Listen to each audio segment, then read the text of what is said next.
दिनै जोङो United people's party liberal हान्जानिफ्राय जोंनि भारतनि मानगोनां प्रधानमन्त्री नरेन्द्र मदिजीनि बिथांनिसिम भारतनि नखर मन्त्री मानगोनां अमित शाह बिथांनिसिम आसामनि गाहाय मन्त्री डक्टर हिमन्त बिश्व शर्मा सारनिसिम आरो जोंनि बड'लेण्ड टेरिटरियेल रिजननि मानगोनां चिफ प्रमद बर' सारनिसिम गोसो गोरबोनि गोजोननाय आरो साबायखर जासिहरदों। मानोना जोंनि बर'नि जारिमिनाव जोबोद मोनसे गोजोनथाव खौरां, बर' माहारिनि जारिमिनाव जोबोद मोनसे गोजोननायनि बाथ्रा जे फैगौ मे दाननि 1 अक्ट'खालि 4 रिंगायाव जोंनि दिल्लीयाव जोंनि बर'नि बिफा जोङो जायखौ 1990 मायथाइनि 1 मे दानखालि 1 मे खालि बिफा होननानै जों गनायनानै लादोंमोन बड'फा उपेन्द्रनाथ ब्रह्म, जोंनि सा सानजा भारतनि गोग्लैसोनाय, सोबख'जानाय, गादबजानाय, नासयजानाय, थालांनाय थागिबि माहारिफोरखौ फोजाखांफिननो, बिथांमोनखौ जांख्रिथायनि लामायाव लाबोनो, बिथांमोनखौ सोलोंथाइ, राजखान्थि, रांखान्थि, समाजखान्थि गासिबो बिथिङावनो जौगाहोनो, बिथांमोननि गोमानाय जे सिनायथि बेखौ मोनफिननो, बिथांमोननि हारिमुवारि सिनायथि, बिथांमोननि समाजारि सिनायथि, राजखान्थियारि सिनायथि,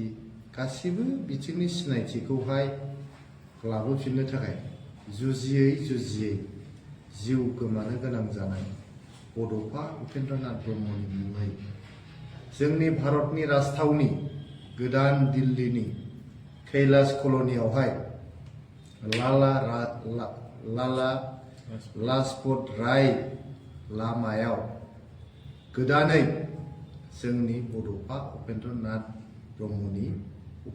ब्रह्मनि मुङै मोनसे लामा दिनै बाउसोमनाय जासिगोन 1 मे 2025 मायथाइखालि बेलासिनि 4 रिंगा जानाय लोगो लोगोनो बे लामाया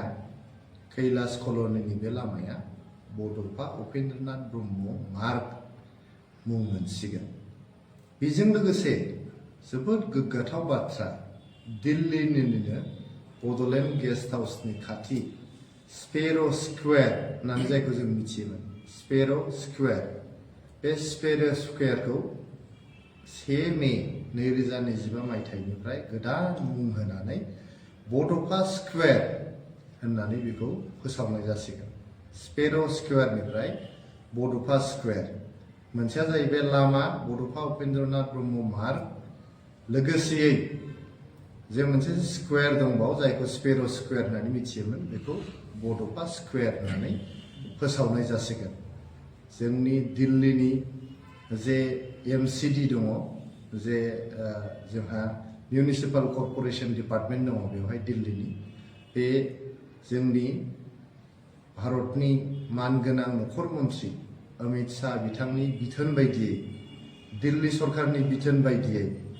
मिउनिसिपाल कर्प'रेसन डिपार्टमेन्टआ मेयरा बे स्पेर' स्कुवेरखौहाय बड'फा स्कुवेर होननानै फोसावनाय जासिगोन। बियो जोंनि बर' माहारिनि थाखाय जोबोद मोनसे गोग्गाथाव खौरां। बियो जोंनि बर'फोरनि संग्रामनि थाखाय, बर'फोरनि जारिमिननि थाखाय, बर'फोरनि सिनायथिनि थाखाय जोबोद मोनसे गोग्गाथाव खौरां। नोंथांमोना मिथिगौ, जोंनि आसाम हादोरसानिफ्राय बड'फानि मुङै बाउसोमनाय लामाया जिखुनु आसामनि मानसिनि थाखाय बियो 3थि खेब। जोंहा 3ल', बड'फाखौ लाफानानै 3ल' आसामनि सुबुंफोरनि मुङै दिल्लीयावहाय लामाखौ बाउसोमनाय दङ। गिबियाव दङ जोंहा गपिनाथ बरदलैनि मुङै, सेकेन्डआव दङ जोंहा भुपेन हाजरिकानि मुङै। दिनै आसामनि गेदेमाफोरनि 3थि सुबुं बे जाबाय उपेन्द्रनाथ ब्रह्म जोंनि बर'फोरनि आंगोनि बिफा असे बिफा जायखौ जोङो गोसो गोरबोजों मान होयो जायखौ जोङो गोसो गोरबोजों मोजां मोनो बड'फा होनोब्लानो जोंनि थैया दुंखाङो जोंनि गोसो मोदोम गासिबो दुंखाङो आरो जोङो बिथांखौ माननि नोजोरजों सनमान होनानै गंग्लायनानै जों मान होयो दिनै सारा भारतआनो बिथांखौ मान होनानै जोंनि दिल्लीनि कैलाश कल'नियाव बिथांनि मुङै मोनसे लामा बाउसोमनाया जोबोद गोग्गानायनि बाथ्रा बेजों लोगोसे मोनसे स्कुवेरखौ बड'फा स्कुवेर होननानै जे दिनै मुं थिदों बेयो जोंनि थाखाय जोबोद गोग्गानायनि बाथ्रा जोङो UPPL हानजानिफ्राय जोंनि भारत सरकारखौ दिल्ली सरकारखौ आसाम सरकारखौ आरो BTC सरकारखौहाय गोसो गोरबोनिफ्राय जोबोद जोबोद साबायखर होदों बेजों लोगोसे बे लामाजों आरो स्कुवेरजों लोगोसे बे जायगायावनो बड'फानि मुसुखा मोनसेबो बेखेवनाय जासिगोन 8 फुट गोजौनि बड'फानि मोनसे मुसुखा बेखेवनाय जासिगोन दा बेफोर खामानिफ्रा जे जानानै थांदों बियो बर'फोरनि जारिमिननि गेजेरावनो जोबोद गोग्गाथाव बाथ्रा थांनाय बोसोरब्रै खावसे बोसोर जोंनि प्रमद बर' सारनि दैदेननायाव UPPL नि जे सरकार जोंनि बड'फा उपेन्द्रनाथ ब्रह्मनि जे मावलांनाय हाबाफोर बिथांनि मुं आरो बिथांनि सानस्रि सानथौ बेखौ मुलुग दरबाराव फोसावनो थाखाय फेहेरनो थाखाय अराय गोजोर खालामनो थाखाय जोबोद हाबाफारिफोर मावदों बेनि थाखाय जोंनि प्रमद बर' सारनि दैदेननायाव UPPL हानजाया दुलाराय बर' फरायसा आफादजों लोगो नांनानै आरो गुबुन गुबुन बर' माहारि आफादफोरजों लोगो नांनानै 31 मार्च जे बड'फा उपेन्द्रनाथ ब्रह्मनि जोनोम सान बे जोनोम सानखौ फरायसा सान हिसाबै जोङो आसाम सरकारखौ फोसावहोनो हादों दिनैहाय आसाम नाङैनो 31 मार्च सानखौहाय फरायसा सान हिसाबै फोसावबाय आरो बेखौ आसाम नाङैनो बेखौ फालिनो गोनां जाबाय थामथियाव जोंनि थुलुंगाफुरिखौ जाय थुलुंगाफुरिया जोंनि साफ्रोमबो बर' माहारिनि फिसाफोरखौनो बुहुमनि दाब दाब जायगायाव थानाय बर' फिसाफोरखौ बर' फिसाल' नङा जायफोर जोंनि थागिबि माहारिनि सुबुंफोर दं बिथांमोनखौ थुलुंगाखांहोयो बे थुलुंगाफुरियावहाय 10 कौटि रां बाहायनानै बे थुलुंगाफुरिखौ फोसाबनाय फाहामनाय जौगाखांहोनाय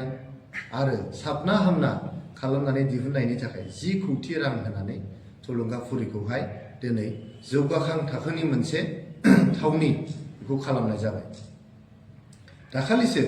बड'फानि जोनोम गामि बरागारियाव दतमानि बरागारियावहाय बिथांनि मोनसे मुसुखा गायसननाय जाबाय लोगोसेयैहाय मोनसे लाइब्रेरि गिदिर मोनसे लाइब्रेरि बेवहाय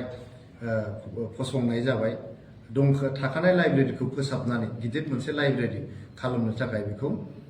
आखायाव लानाय जाबाय दा बेबायदिनो